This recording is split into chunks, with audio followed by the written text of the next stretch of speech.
Words and Their Meaning, Laura Ogren, Liberty University Online, Education 632, Summer 2012. Why, as teachers, should we be concerned with teaching words and their meanings? When students have an understanding of words and what they mean, they are able to read as well as comprehend text better. Knowing a word's meaning includes knowing what the word refers to and being able to limit the use of the word to actual examples. What does research say? Children enter kindergarten with about 5,000 words in their vocabularies. As they get older, this increases at a rate of about 3,000 words per year. With this being said, it is important that students have an actual understanding of what the words mean that they are adding into their vocabularies. Instruction should begin in the early years and continue through all grades using explicit instruction. Also, students with large vocabularies tend to be articulate and possess the confidence that is sometimes not exhibited by students who lack vocabulary and conceptual knowledge. Students' vocabularies and knowledge of words increases through their experiences as well, and not only through direct instruction. Less is more. Teachers should teach fewer words more often, rather than many words all at once. There are 4 components that are necessary for vocabulary instruction: exposure to new words, engagement and motivation, multiple exposures to words that give contextual and definition information, and word learning strategies. Connecting prior knowledge with new words. Since a lot of students' vocabularies are based on prior knowledge and experiences, a knowledge rating system like the one seen in the picture can be useful for teachers to assess students' prior knowledge. This will allow teachers to reduce time spent on words students already have a strong understanding of and focus more time on words they are unsure of.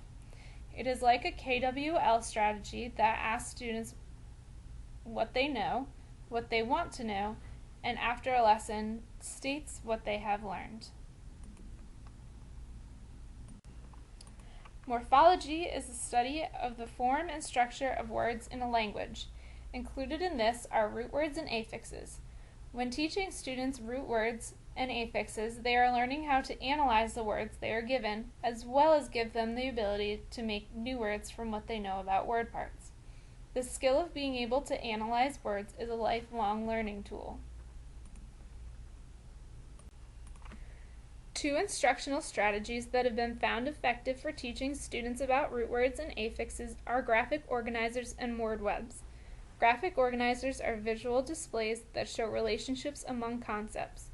These are good to be used for pre- and post-reading activities because they organize information to be learned, connect it to what is known, and allow the reader to interact with the text, like the knowledge rating approach we saw before.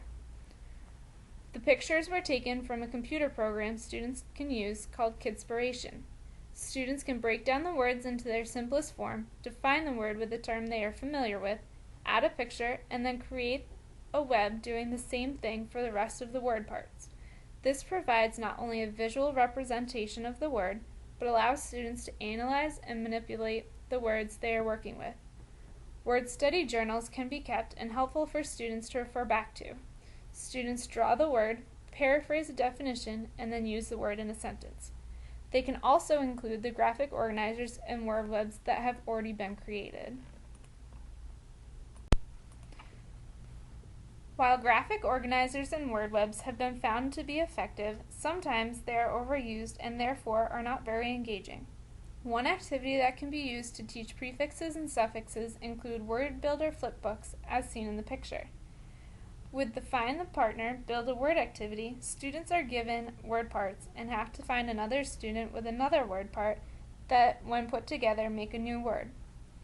A word wall categorizes words based on their prefixes and suffixes and is kept up for students to be able to reference when necessary. Word walls can also be used to help students learn synonyms and antonyms. These can take different forms, like the one seen in the pictures. A word wall can also be created where students list the synonym or antonym for a word from strongest to weakest. This gives students a good aid for writing compositions. Many times after proofreading a student's writing, they are told to find a stronger word. For For a student with little knowledge of synonyms and antonyms, this can become very difficult.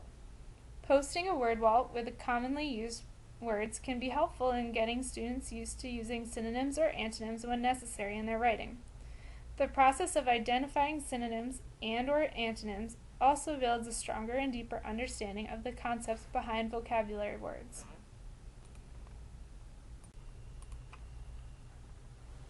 "70% of the most frequently used words in the English language have multiple meanings. Therefore, teaching students the correct usage of homonyms, homophones, and homographs should not be overlooked.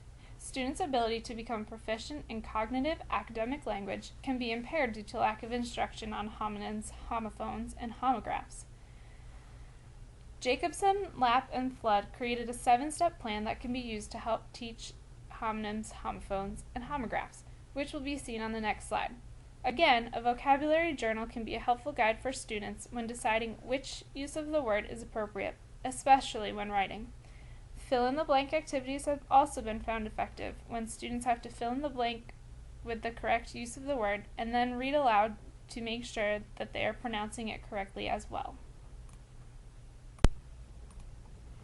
The first step to the 7-step plan for teaching homonyms, homophones, and homographs is to read or listen to a story with homonyms, homophones, or homographs. Listening and reading words within a story or text provides students with a meaningful academic language context and models. Second step is to define and visualize words through illustrations. Visuals help learners to draw language from their knowledge and personal experiences. The third step is to identify the grammatical structure of each word. Understanding grammatical structure helps students discern and evaluate when and how to use words. The fourth step is to categorize words grammatically. Analyzing and categorizing words enhances word recognition and spelling skills and helps focus on meanings. The fifth step is to analyze word meanings to complete sentences through the completion of a cloze activity. Cloze activities provide students with an opportunity to demonstrate comprehension. The sixth step is to produce a skit, pantomime, or create a visual for individual sentences. Speaking provides an opportunity to organize words. Visualizing facilitates learning and easy retrieval of new concepts. The final step is to determine word meaning. Metacognitive activities help students plan, monitor, transfer, and evaluate their learning. Research has also found some ineffective methods for vocabulary instruction, which are some that seem to be used most in classrooms. These include copying definitions, memorizing definitions, context clues, assessing on single definitions, and repeated strategy. These strategies are often used because teachers believe they save time, when really they are a waste of time because students are not engaged in the activity. Context clues require students to guess at the meaning. This is slightly contradictory because context clues are important. However, it is not a method that should stand on its own. Students need to be given other strategies for defining words. These methods fail to develop relational knowledge that is necessary for true understanding of the concepts represented by the vocabulary words. Each utilizes the lowest level of cognitive processing. Practice, apply, and discuss. Vocabulary instruction is not a one-time deal. Students must continually be engaged with instruction and given opportunities to practice, apply, and discuss what they are learning.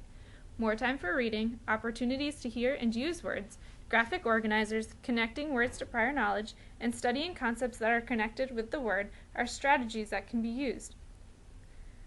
Strategies such as these can also be used for content area vocabulary instruction as well. Students should see that vocabulary words are not necessarily left in the classroom when they leave. They should begin to see the connections of vocabulary words to themselves and the world around them. A teacher's job does not stop with direct or explicit instruction. As with any instruction, it is important for teachers to reflect on their instruction and the strategies used, as well as evaluate or assess student learning to determine the effectiveness of the instruction. This can be done using any of the activities or strategies discussed in the previous slides. The goal of vocabulary instruction should be to build students' independent word learning strategies that can empower them for lifelong learning.